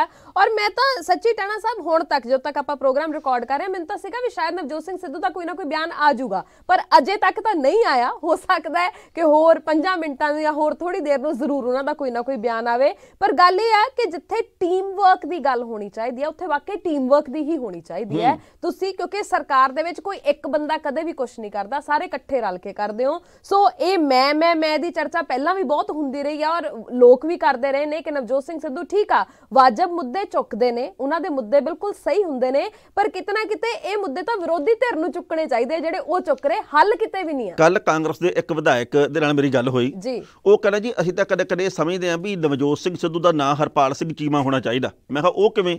ਕਹਿੰਦੇ ਜੋ ਉਹਨਾਂ ਨੇ ਵਿਰੋਧੀ ਧਿਰ ਦਾ ਨੇਤਾ ਦੇ ਸਵਾਲ ਚੁੱਕਣੇ ਹੁੰਦੇ ਇਹ ਆਪੇ ਚੱਕੀ ਜਾਂਦੇ ਆ, ਸਾਨੂੰ ਕਿਸੇ ਵਿਰੋਧੀ ਦੀ ਲੋੜ ਨਹੀਂ, ਹੁਣ ਸਾਡੇ ਕੋਲੇ ਆਪਦੇ ਬੰਦੇ ਆ।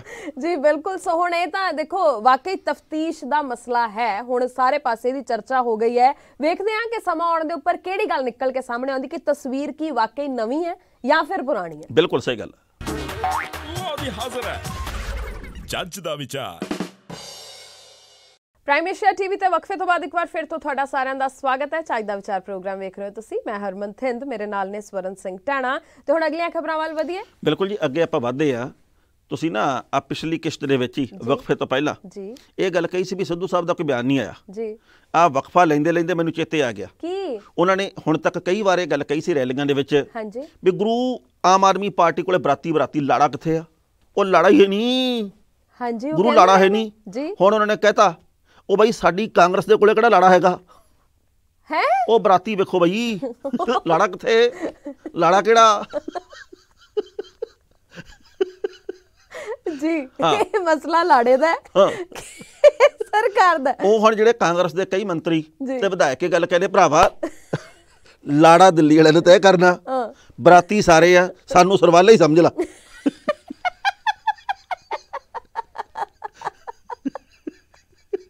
ਕਮਾਲ ਹੀ ਹੋਗੀ।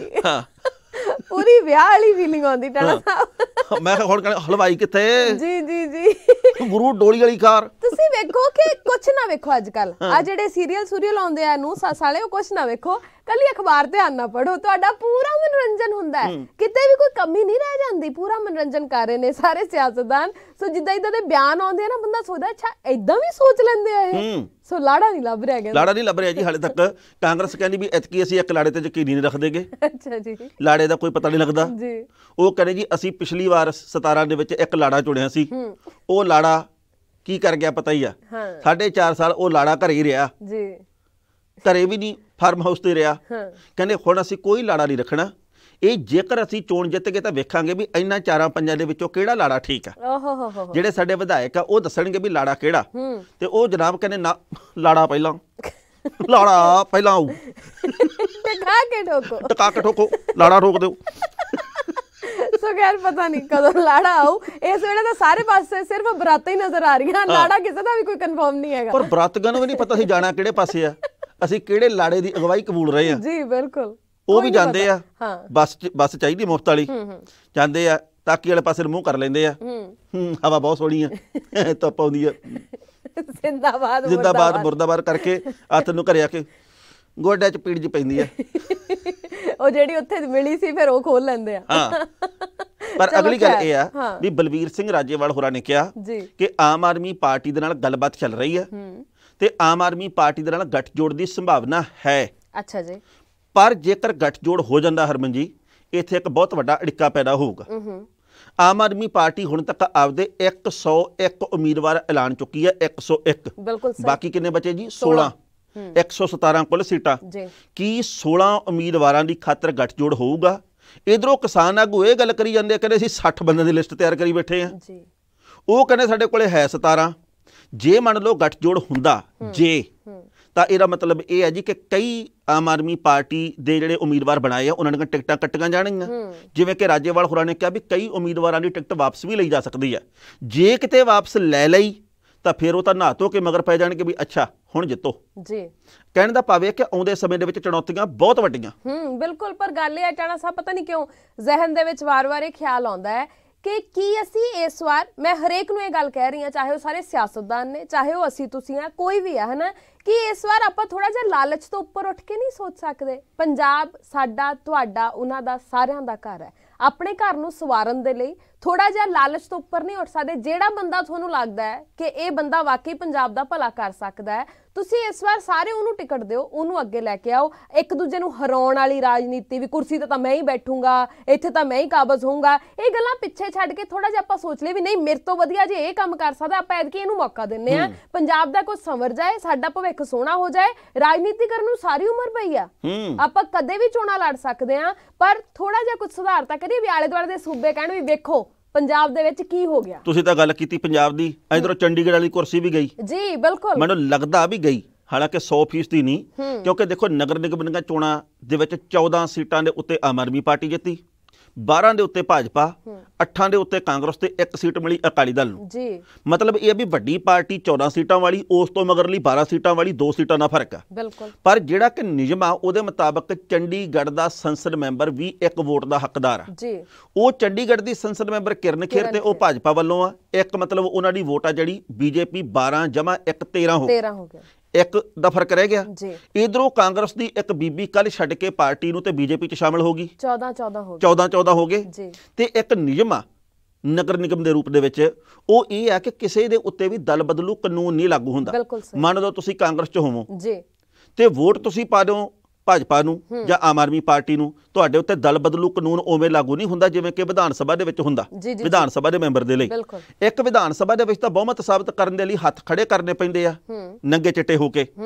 ਇੱਥੇ ਗੁਪਤ ਵੋਟਿੰਗ ਹੁੰਦੀ ਆ, ਤੁਸੀਂ ਵੋਟ ਮੈਨੂੰ ਪਾਤੀ ਹੈ ਜਾਂ ਉਧਰ ਪਾਤੀ, ਤੁਹਾਡਾ ਨਸ਼ਰ ਹੀ ਨਹੀਂ ਹੁੰਦਾ। ਬਿਲਕੁਲ ਜੇ ਮੰਨ ਲਓ 4 ਜਣਿਆਂ ਦਾ ਫਰਕ ਹੈ, 4-5 ਦਾ, ਜੇ 4-5 ਨੇ ਗੁਪਤ ਤੌਰ ਦੇ ਉੱਤੇ ਵੋਟ ਉਧਰਲੇ ਪਾਸੇ ਪਾਤੀ ਤੇ ਬੀਜੇਪੀ ਦਾ ਮੇਅਰ ਹੋਊ, ਉਹਨਾਂ ਦਾ ਡਿਪਟੀ ਮੇਅਰ ਹੋਊ, ਉਹਨਾਂ ਦਾ ਸੀਨੀਅਰ ਡਿਪਟੀ ਮੇਅਰ ਹੋਊ, ਬਿਲਕੁਲ ਤੇ ਜੋੜ ਤੋੜ ਦੀ ਰਾਜਨੀਤੀ ਦੇ ਵਿੱਚ ਆਮ ਆਦਮੀ ਪਾਰਟੀ ਫੇਰ ਫੇਲ ਹੋ ਸਕਦੀ ਹੈ। ਬਿਲਕੁਲ ਮਤਲਬ ਜਿੱਤ ਕੇ ਵੀ ਹਾਰ ਗਏ, ਕੋਈ ਪਤਾ ਨਹੀਂ, ਬਾਕੀ ਸਮੇਂ ਨੇ ਸਭ ਕੁਝ ਸਮਾਂ ਬਿਆਨ ਕਰੂਗਾ। ਪਰ ਇਹ ਵੀ ਜੋੜ ਤੋੜ ਦਾ ਇੱਕ ਨਮੂਨਾ ਆਉਂਦੇ ਦਿਨਾਂ ਦੇ ਵਿੱਚ ਸਾਹਮਣੇ ਆਊਗਾ ਜੀ। ਪਰ ਇਹ ਜੋੜ ਤੋੜ ਆਮ ਲੋਕਾਂ ਦੀ ਸਮਝ 'ਚ ਕਦੇ ਨਹੀਂ ਆ ਸਕਦੀ। ਹੁਣ ਤੁਸੀਂ ਵੇਖੋ, ਲੋਕਾਂ ਨੇ ਤਾਂ ਵੋਟਾਂ ਪਾਉਣੀਆਂ ਸੀ, ਉਹ ਪਾ ਦਿੱਤੀਆਂ ਨਾ, ਪਰ ਕੋਈ ਸੋਚਦਾ ਵੀ ਇਦਾਂ ਵੀ ਹੋ ਸਕਦਾ। ਸੋ ਸਿਆਸਤ ਬੜੀ ਟੇਢੀ ਖੀਰ ਹੈ, ਹਰ ਕਿਸੇ ਨੂੰ ਪਚਦੀ ਨਹੀਂ। ਬਿਲਕੁਲ ਸਹੀ। ਲਓ ਵੀ ਹਾਜ਼ਰ ਹੈ ਜੱਜ ਦਾ ਵਿਚਾਰ। ਹਰਮਨ ਜੀ, ਕੁਝ ਕੁ ਹਫ਼ਤੇ ਪਹਿਲਾਂ ਨਾ ਆਪਾਂ 2-3 ਖਬਰਾਂ ਸਾਂਝੀਆਂ ਕੀਤੀਆਂ ਸੀ, ਸ਼ਾਇਦ ਤੁਹਾਨੂੰ ਚੇਤੇ ਹੋਣ। ਜੀ ਨਹੀਂ ਚੇਤੇ? ਦੱਸੋ। ਉਹ ਇਹ ਅਸਲ ਦੇ ਵਿੱਚ ਕਿ ਅੱਜ ਕੱਲ ਆਪੇ ਸਵਾਲ ਆਪੇ ਜਵਾਬ ਦੇਣਾ ਸਾਹਿਬ, ਜਿਹੜੀਆਂ ਕਿ ਤੁਹਾਨੂੰ ਚੇਤੇ ਹੋਊ, ਨਹੀਂ ਚੇਤੇ। ਪਹਿਲਾਂ ਹਿੰਟ ਤਾਂ ਦੋ, ਦੱਸੋ ਤਾਂ ਸਹੀ ਕਿਹੜੀ ਜੀ ਕਾ ਤੋਂ ਤੁਸੀਂ ਕਿਹੜੀ ਇਹ ਕਹੋ ਕਿਹੜੀ ਡਾਣਾ ਸਾਹਿਬ ਐ ਕਹੋ। ਉਹ ਇਹ ਅਸਲ 'ਚ ਅੱਜ ਕੱਲ ਨਾ ਵਿਆਹਾਂ ਦੇ ਵਿੱਚ ਨਿਆਣੇ ਆਉਂਦੇ ਆ ਪੂਰੀ ਪੈਂਟ ਕੋਟ ਪਾ ਕੇ, ਹਾਂਜੀ ਹਾਂਜੀ ਮੈਨੂੰ ਪੂਰਾ ਚੇਤੇ ਆ ਟਾਈ ਟੂਈ ਲਾ ਕੇ, ਜੀ ਉਹ ਹੁੰਦੇ ਪਰਸ ਚੱਕਣ ਵਾਲੇ। ਸੋ ਮਾਸੂਮੀਅਤ ਦੇ ਉੱਤੇ ਬਹੁਤਾ ਛੇਤੀ ਡੁੱਲੋ ਨਾ, ਜੇਕਰ ਤੁਸੀਂ ਉਹਨੂੰ ਪਛਾਣਿਆ ਨਹੀਂ। ਹੋ ਸਕਦਾ ਵੀ ਉਹ ਮਾਸੂਮ ਦਿਸਣ ਵਾਲਾ ਬੱਚਾ ਤੁਹਾਡਾ ਪਰਸ ਲੈ ਕੇ ਫੁਰ ਹੋਣ ਵਾਲਾ ਹੋਵੇ। ਇਹੋ ਜੀ ਖਬਰ ਹੁਣ ਆ ਗਈ ਕਪੂਰਥਲਾ ਤੋਂ। ਕਪੂਰਥਲਾ ਦੇ ਇੱਕ ਵੱਡੇ ਹੋਟਲ ਦੇ ਵਿੱਚ ਜਲੰਧਰ ਦੇ ਇੱਕ ਕਾਰੋਬਾਰੀ ਪਰਿਵਾਰ ਦੇ ਪੁੱਤ ਦਾ ਵਿਆਹ। ਅੱਛਾ ਜੀ। ਉਹ ਸਾਰੇ ਜਣੇ ਉੱਥੇ ਟਿਚਰ ਮਿਚਨ ਹੋ ਕੇ ਗਏ ਆ, ਪੂਰਾ ਛੰਗਣ ਮੰਗਣ ਸਭ ਨੇ ਕੀਤਾ ਹੋਇਆ, ਵਿਆਹ ਸੀ ਜੀ। ਅਗਲੀ ਗੱਲ ਇਹ ਆ ਵੀ ਉੱਥੇ ਇੱਕ ਬੱਚਾ ਆਉਂਦਾ 12-13 ਸਾਲ ਦਾ, ਠੀਕ ਪਤਲਾ ਜਿਹਾ ਸੀ, ਵਾਲ ਉਹਦੇ ਟੇਢੇ ਪਾਸੇ ਨੂੰ ਵਾਏ ਵੇ ਆ, ਟਾਈ ਲਾਈ ਆ, ਬੂਟ ਬਾਟ ਸੋਹਣੇ ਪਾਏ ਆ। ਇਉਂ ਲੱਗਦਾ ਵੀ ਇਹ ਵੀ ਕਿਸੇ ਮੇਲੀ ਗੇਲੀ ਦੇ ਨਾਲ ਆਇਆ, ਕਿਸੇ ਦਾ ਧੀ ਪੁੱਤ ਆ। ਅੱਛਾ ਜੀ। ਉਹ ਕਿਤੇ ਜਿਹੜੀ ਲਾੜੇ ਦੀ ਮਾਂ, ਉਹ ਆਪਦੀਆਂ ਸਹੇਲੀਆਂ ਨਾਲ ਗੱਲਾਂ ਕਰ ਰਹੀ ਸੀ ਵੀ ਭੈਣ ਜੀ ਵਧਾਈਆਂ, ਬਹੁਤ ਬਹੁਤ ਮੁਬਾਰਕਾਂ ਤੁਹਾਨੂੰ, ਐਂ ਗਲੇ ਮਿਲਦੇ ਜਿਵੇਂ ਅੱਜ ਕੱਲ੍ਹ ਚੱਲਦਾ ਹੀ ਆ। ਤੇ ਉਹਨੇ ਕਿਤੇ ਪਰਸ 1-1.5 ਮਿੰਟ ਦੇ ਲਈ ਆਪਦੀ ਕੁਰਸੀ ਤੇ ਰੱਖ ਲਿਆ ਵੀ ਇਧਰੋਂ ਅਚਾਨਕ ਕੋਈ ਆਇਆ ਤੇ ਉਹਨੇ ਗਲਵੱਕੜੀ ਪਾ ਕੇ ਮਿਲਣਾ ਹੋਊਗਾ, ਪਰਸ ਰੱਖ ਲਿਆ ਇੱਥੇ। ਇੰਨੇ ਚਿਰ ਦੇ ਵਿੱਚ ਨਿਆਣਾ ਪਰਸ ਲੈ ਕੇ ਫੁਰ, ਕਿਸੇ ਨੂੰ ਪਤਾ ਹੀ ਨਹੀਂ ਵੀ ਇਹ ਨਿਆਣਾ ਹੈ ਕਿਹਦਾ ਜੀ। ਉਸ ਪਰਸ ਦੇ ਵਿੱਚ 3,60,000 ਰੁਪਇਆ ਨਕਦ ਤੇ 7 ਤੋਲੇ ਸੋਨਾ ਸੀ। ਚਲੋ, ਤੇ ਇਹੋ ਜਿਹੀਆਂ ਉਦਾਹਰਨਾਂ ਪੰਜਾਬ ਦੇ ਬਹੁਤ ਸਾਰੇ ਹਿੱਸਿਆਂ ਦੇ ਵਿੱਚ ਆਉਂਦੀਆਂ। ਸੋ ਇਹ ਖਬਰ ਸਾਂਝੀ ਕਰਨ ਦਾ ਮਕਸਦ ਇਹ ਆ ਵੀ ਤੁਸੀਂ ਵੀ ਵਿਆਹਾਂ ਦੇ ਵਿੱਚ ਸਾਰੇ ਜਾਣੇ ਆਉਂਦੇ ਹੋ, ਸਾਡੇ ਜਿਹੜੇ ਦਰਸ਼ਕ ਵੀਰ ਭੈਣਾਂ ਨੇ, ਵੀ ਖਿਆਲ ਰੱਖਿਆ ਕਰੋ ਵੀ ਜਿਹੜੇ ਬੱਚੇ ਨੂੰ ਨਹੀਂ ਜਾਣਦੇ, ਨਹੀਂ ਪਛਾਣਦੇ ਵੀ ਇਹ ਕਿਹਦਾ ਧੀ ਪੁੱਤ ਆ, ਪਤਾ ਕੋਈ ਨਹੀਂ ਵੀ ਉਹ ਤੁਹਾਡਾ ਪਰਸ ਚੱਕ ਕੇ ਭੱਜਣ ਵਾਲਾ ਹੋਵੇ ਜੀ। ਬਿਲਕੁਲ। ਪਿਛਲੇ ਦਿਨੀ ਪਤਾ ਲੱਗਾ ਜੀ ਕਿ ਇੱਕ ਹੋਰ ਜ਼ਿਲ੍ਹੇ ਦੇ ਵਿੱਚੋਂ ਮਲੋਟ ਦੇ ਵੱਲੋਂ ਖਬਰ ਆਈ, ਉੱਥੇ ਇੱਕ ਬੰਦੇ ਦਾ ਲਾੜੀ ਦੇ ਬਾਪ ਦਾ ਬੈਗ ਚੱਕ ਕੇ, ਝੋਲਾ ਚੱਕ ਕੇ ਫੁਰ ਹੋ ਗਿਆ ਜੀ। ਇਦਾਂ ਦੀਆਂ ਖਬਰਾਂ ਆਉਂਦੀਆਂ। ਇਦਾਂ ਦੀ ਖਬਰ ਆਈ ਸੀ ਪਿਛਲੇ ਦਿਨੀ, ਉੱਥੇ ਵੀ ਵਿਆਹ ਹੋਇਆ ਸੀ, ਉੱਥੇ ਵੀ ਇਦਾਂ ਦੀ ਖਬਰ ਸਾਹਮਣੇ ਆਈ। ਸੋ ਗੱਲ ਇਹ ਹੈ ਟਾਣਾ ਸਾਹਿਬ, ਬਚਾ ਚੀ ਬਚਾਏ, ਆਪ ਹੀ ਧਿਆਨ ਰੱਖਣਾ ਪਊਗਾ। ਤੁਸੀਂ ਇਹ ਵੇਖੋ ਕਿ ਗਰੋਹ ਕਿੱਡਾ ਵੱਡਾ ਹੋਊਗਾ। ਨਿਆਣੇ ਨੂੰ ਕੋਈ ਤਾਂ ਸਿਖਾ ਕੇ ਭੇਜਦਾ ਨਾ, ਕੋਈ ਤਾਂ ਉਹਨੂੰ ਤਿਆਰ ਕਰਕੇ ਭੇਜਦਾ ਨਾ। ਸੋ ਕਿੰਨਾ ਵੱਡਾ ਗਰੋਹ ਹੋਊਗਾ ਕਿ ਹਰ ਇੱਕ ਪਾਸਿਓਂ ਇਦਾਂ ਦੀਆਂ ਖਬਰਾਂ ਆਉਣ ਲੱਗ ਗਈਆਂ। ਇਹ ਪੁਲਿਸ ਨੂੰ ਬਹੁਤ ਸਖਤੀ ਕਰਨ ਦੀ ਲੋੜ ਆ, ਪਤਾ ਕਰਨਾ ਚਾਹੀਦਾ ਹੈ ਵੀ ਕੌਣ ਨੇ ਲੋਕ ਜਿਹੜੇ ਇਹਨਾਂ ਦੇ ਪਿੱਛੇ ਨੇ, ਹਨਾ। ਵਿਆਹਾਂ ਦੇ ਵਿੱਚ ਅਕਸਰ ਬੰਦਾ ਨਹੀਂ ਧਿਆਨ ਦਿੰਦਾ, ਨਿੱਕੇ ਨਿੱਕੇ ਨਿਆਣੇ ਕਿੰਨੇ ਹੀ ਤੁਰੇ ਫਿਰਦੇ ਨੇ, ਕਿਹਨੂੰ ਪੁੱਛ ਲਓਗੇ ਤੁਸੀਂ ਕੌਣ ਆ। ਸੋ ਗੱਲ ਇਹ ਹੈ, ਬਚਾ ਰੱਖੋ ਆਪਣੀਆਂ ਕੀਮਤੀ ਚੀਜ਼ਾਂ, ਆਪਣੇ ਕੋਲ ਰੱਖੋ, 1 ਮਿੰਟ ਦਾ ਵੀ ਵਸਾ ਨਾ ਖਾਓ, ਬਿਲਕੁਲ ਸਹੀ ਗੱਲ। ਖਬਰਾਂ ਆਉਣਗੀਆਂ। ਨਹੀਂ ਤਾਂ ਦੇਖੋ ਗੱਲ ਇਹ ਹੈ ਨਾ ਵੀ ਅਸੀਂ ਕਿਸੇ ਦੇ ਉੱਤੇ ਸ਼ੱਕ ਵੀ ਨਹੀਂ ਕਰ ਸਕਦੇ। ਕੱਲੇ ਬੰਦੇ ਦਾ ਇਹ ਤਾਂ ਹੈ ਨਹੀਂ ਵੀ ਭਾਈ ਅਸੀਂ ਪਛਾਣ ਕਰਕੇ ਤੇ ਫਿਰ ਬਾਹਰ ਨਿਕਲਣ ਦੇਗੇ ਜਾਂ ਅੰਦਰ ਆਉਣ ਦੇਗੇ। ਸੋ ਇਸ ਕਰਕੇ ਬਹੁਤ ਜ਼ਿੰਮੇਵਾਰੀ ਵਾਲਾ ਕੰਮ ਆ। ਜਿਹੜਾ ਪਰਿਵਾਰ ਹੁੰਦਾ ਨਾ ਮੁੰਡੇ ਕੁੜੀ ਦਾ, ਉਹ ਜਿਹੜੇ ਮੋਹਰਲੇ 5-7 ਜਾਣੇ ਹੁੰਦੇ, ਕੁੜੀ ਦਾ ਭਰਾ, ਉਹਦਾ ਚਾਚਾ, ਤਾਇਆ, ਮਾਂ, ਬਾਪ, ਜਿਹੜੇ ਵੀ, ਉਹਨਾਂ ਦੇ ਉੱਤੇ 100 ਜ਼ਿੰਮੇਵਾਰੀਆਂ ਹੁੰਦੀਆਂ ਵੀ ਸਾਰਾ ਕੰਮ ਵੀ ਸਹੀ ਹੋਵੇ, ਮੇਲ ਗੇਲ ਨੂੰ ਸੰਭਾਲਣਾ ਵੀ ਆ। ਇਵੇਂ ਮੁੰਡੇ ਵਾਲੇ ਵੀ, ਉਹ ਤਾਂ 5-5 7-7 ਜਾਣੇ ਆਪਦੇ ਕੰਮ 'ਚ ਲੱਗੇ ਹੁੰਦੇ ਆ, ਤੇ ਜਿਹੜਾ ਕੰਮ ਕਰਨਾ ਆ ਉਹ ਗਿਆ। ਬਿਲਕੁਲ ਸਹੀ। ਕੋਈ ਕਿਸੇ ਵੱਲ ਖਿਆਲ ਨਹੀਂ ਕਰਦਾ, ਕੋਈ ਦਾਰੂ ਪੀ ਕੇ ਬੌਂਦਲਿਆ ਪਿਆ ਹੁੰਦਾ, ਕੋਈ ਕੁੱਕੜ ਦੇ ਵਿੱਚ ਬੜਾ ਮਸਰੂਫ ਹੁੰਦਾ ਵੀ ਇਹਨੂੰ ਚੂੰਡ ਲਾਂ ਜਿੰਨਾ ਜੇ ਚੂੰਡ ਸਕਦਾ, ਹੱਡੀ ਤੇ ਦੰਦੀਆਂ ਵੱਢੀ ਜਾਣਗੇ ਕਈ। ਕੋਈ ਕੁਛ ਕਰਦਾ ਨਹੀਂ। ਹੱਡੀ ਤੇ ਦੰਦੀਆਂ ਸਿਰਫ ਉਦੋਂ ਹੀ ਵੱਢਦੇ ਨੇ ਜਦੋਂ ਆਪਣੇ ਪੈਸਿਆਂ ਦਾ ਆਇਆ ਹੋਵੇ। ਜਦੋਂ ਕੁੜੀ ਦੇ ਬਾਪ ਦੀ ਕਮਾਈ ਹੋਵੇ ਨਾ, ਉਦੋਂ ਕਹਿੰਦੇ ਲੈ ਮਾੜਾ ਜਿਹਾ ਖਾਦਾ ਚੱਲ, ਇਹ ਕਿਹੜਾ ਆਪਣੇ ਲੱਗੇ ਆ ਕੱਚਾ। ਹਾਂ, ਇਹ ਲੂਣ ਜ਼ਿਆਦਾ ਸੀ। ਫਲਾਣੇ ਦੇ ਵਿਆਹ ਤੇ ਸੀ ਉਦੋਂ ਗੱਲ ਬੜੀ ਸੀ ਜੀ। ਤੇ ਜਦੋਂ ਆਪਣੇ ਪੈਸੇ ਲੱਗੇ ਹੋਣ, ਭਾਵੇਂ ਕੱਚਾ ਹੋਵੇ, ਭਾਵੇਂ ਲੂਣ ਜ਼ਿਆਦਾ, ਭਾਵੇਂ ਲੂਣ ਹੈ ਹੀ ਨਹੀਂ, ਏਦਾਂ ਹੀ ਚਰੁੰਡੀ ਜਾਣਗੇ। ਸਾਰੇ ਨਹੀਂ, ਕੁਝ ਜੀ, ਕੁ। ਕੁਝ ਕੁ। ਲਓ ਵੀ ਹਾਜ਼ਰ ਹੈ ਜੱਜ ਦਾ ਵਿਚਾਰ। ਹਰਮਨ ਜੀ, ਸਵੇਰੇ ਸਵੇਰੇ ਨਾ ਇੱਕ ਨਵੀਂ ਵੱਡੀ ਖਬਰ ਆਈ ਹੈ ਜੀ, ਜਿਹੜੀ ਇਹ ਦੱਸਣ ਦੇ ਲਈ ਕਾਫੀ ਹੈ ਵੀ ਸਰਕਾਰਾਂ ਨੇ ਪਰਦਾ ਤਾਂ ਪਾਉਣ ਦੀ ਬਹੁਤ ਕੋਸ਼ਿਸ਼ ਕੀਤੀ, ਪਰ ਕੁਦਰਤੀ ਤੌਰ ਦੇ ਉੱਤੇ ਕਹਿ ਦਈਏ ਵੀ ਸਹੀ ਤਰੀਕੇ ਨਾਲ ਪੜਤਾਲ ਹੋਈ ਤੇ ਵਿਚਲੀ ਗੱਲ ਨਿਕਲ ਕੇ ਸਾਹਮਣੇ ਆ ਗਈ ਜੀ। ਇਸ ਤੋਂ ਪਹਿਲਾਂ ਇਹ ਖਬਰ ਆਈ ਸੀ ਬਈ ਜੋ ਕੁਝ ਉੱਥੇ ਹੋਇਆ ਜਾਣ ਬੁੱਝ ਕੇ ਹੀ ਆਸ਼ੀਸ਼ ਮਿਸ਼ਰੇ ਦੇ ਵੱਲੋਂ ਕੀਤਾ ਗਿਆ। ਜੀ। ਅਜੇ ਮਿਸ਼ਰਾ ਕੇਂਦਰੀ ਗ੍ਰਹਿ ਰਾਜ ਮੰਤਰੀ ਹੈ ਜਿਹੜਾ, ਜੀ। ਉਹਦੇ ਪੁੱਤ ਦੇ ਵੱਲੋਂ ਜੋ ਕਾਂਡ ਲਖੀਮਪੁਰ ਖੀਰੀ ਕਾਂਡ ਦੇ ਵਿੱਚ ਕੀਤਾ ਗਿਆ, ਆਪਾਂ ਜਾਣਦੇ ਹੀ ਹਾਂ। ਬਿਲਕੁਲ। ਲਖੀਮਪੁਰ ਖੀਰੀ ਦੇ ਵਿੱਚ ਜਿਸ ਤਰੀਕੇ ਦੇ ਨਾਲ ਕਈ ਲੋਕਾਂ ਦੀ ਮੌਤ ਦਾ ਜ਼ਿੰਮੇਵਾਰ ਆ, ਇਹਦੇ ਵਿੱਚ ਹੁਣ ਪੁਲਿਸ ਦੇ ਵੱਲੋਂ ਅਦਾਲਤ 'ਚ ਚਾਰਜ ਸ਼ੀਟ ਦਾਖਲ ਕੀਤੀ ਗਈ ਹੈ। ਉਹਦੇ 'ਚ ਕਿਹਾ ਗਿਆ ਵੀ ਜਿਹੜੀ ਗੱਡੀ, ਜਿਹੜੀ ਜੀਪ ਥਾਰ ਆ, ਜਿਹਦੇ ਰਾਹੀਂ ਇਹ ਕਿਸਾਨ ਤੇ ਬਾਕੀ ਲੋਕ ਦਰੜੇ ਗਏ, ਉਸ ਗੱਡੀ ਦੇ ਵਿੱਚ ਇਸ ਮੰਤਰੀ ਦਾ ਪੁੱਤ ਵੀ ਸਵਾਰ ਸੀ। ਇਹ ਹੁਣ ਲਿਖ ਦਿੱਤਾ ਗਿਆ ਜੀ, ਇਹ ਅਦਾਲਤ 'ਚ ਪੇਸ਼ ਕਰ ਦਿੱਤਾ ਗਿਆ ਤੇ ਹੁਣ ਦੱਸੇ ਕੇਂਦਰੀ ਗ੍ਰਹਿ ਰਾਜ ਮੰਤਰੀ ਟੈਨੀ ਜਿਹੜਾ ਕਹਿੰਦਾ ਸੀ ਵੀ ਜੇਕਰ ਮੇਰਾ ਪੁੱਤ ਉੱਥੇ ਹੋਇਆ ਤਾਂ ਮੈਂ ਅਸਤੀਫਾ ਇਹਦੀ ਦੇ ਸਬੂਤ ਦਊਂਗਾ। ਮੈਨੂੰ ਮਿਲ ਗਿਆ, ਜੀ। ਇਹਦੀ ਮੁਕੰਮਲ ਤੱਥਾਂ ਸਮੇਤ ਜਾਣਕਾਰੀ ਮਿਲ ਗਈ, ਮੈਂ ਆਪਣੇ ਅਹੁਦੇ ਤੋਂ ਅਸਤੀਫਾ ਦੇਵਾਂਗਾ, ਦੇਵੇ ਹੁਣ। ਜੀ। ਤੇ ਨਾਲੇ ਹੁਣ ਪ੍ਰਧਾਨ ਮੰਤਰੀ ਸਾਹਿਬ ਵੀ ਉਹਨਾਂ ਨੂੰ ਪੁੱਛਣ ਵੀ ਭਾਈ ਹੁਣ ਤਾਂ ਸਾਰੇ ਸਬੂਤ ਵੀ ਸਾਹਮਣੇ ਆ ਗਏ, ਤੁਹਾਡੇ ਪੁੱਤ ਨੇ ਸਾਰਾ ਕੁਝ ਕੀਤਾ ਹੈ, ਹੁਣ ਦੱਸੋ ਤੁਹਾਡੇ ਕੋਲ ਕੀ ਜਵਾਬ ਹੈ। ਕੋਈ ਪੁੱਛਣ ਦੱਸਣ ਵਾਲਾ ਹੈ ਹੀ ਨਹੀਂ ਟੈਣਾ ਸਾਹਿਬ। ਔਰ ਮੈਂ ਤਾਂ ਕਹਿੰਦੀ ਸ਼ਾਬਾਸ਼ ਹੈ ਉਹਨਾਂ ਦੇ ਜਿਨ੍ਹਾਂ ਨੇ ਇਮਾਨਦਾਰੀ ਦੇ ਨਾਲ ਤਫਤੀਸ਼ ਕੀਤੀ, ਜਿਨ੍ਹਾਂ ਨੇ ਸੱਚ ਸਾਹਮਣੇ ਲੈ ਕੇ ਆਂਦਾ, ਕਿਉਂਕਿ ਨਹੀਂ ਤਾਂ ਬਹੁਤੇ ਲੋਕ ਤਾਂ ਉਮੀਦ ਛੱਡ ਦਿੰਦੇ ਨੇ ਵੀ ਕਿਹਨੇ ਸੱਚ ਸਾਹਮਣੇ ਲੈ ਕੇ ਆਉਣਾ ਹੈ। ਸੁਣਾ ਦੇ ਵੀ ਸ਼ਾਬਾਸ਼ ਹੈ ਜਿਨ੍ਹਾਂ ਨੇ ਸਾਰਾ ਸੱਚ ਸਾਹਮਣੇ ਲਿਆ ਕੇ ਰੱਖ ਦਿੱਤਾ।